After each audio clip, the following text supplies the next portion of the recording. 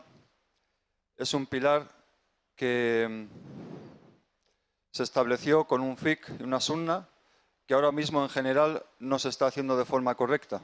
Como todos sabemos, el zakat es una acumulación de riqueza que se da, que es un 2,5% acumulada durante un año y se debe entregar al emir de la comunidad de la zona, que luego entrega a la gente pobre de la zona. Entonces mi pregunta es, el abandono de este pilar, ¿debemos restaurarlo? ¿Debemos trabajar en hacerlo de la forma correcta como dice el fiqh y la sunna?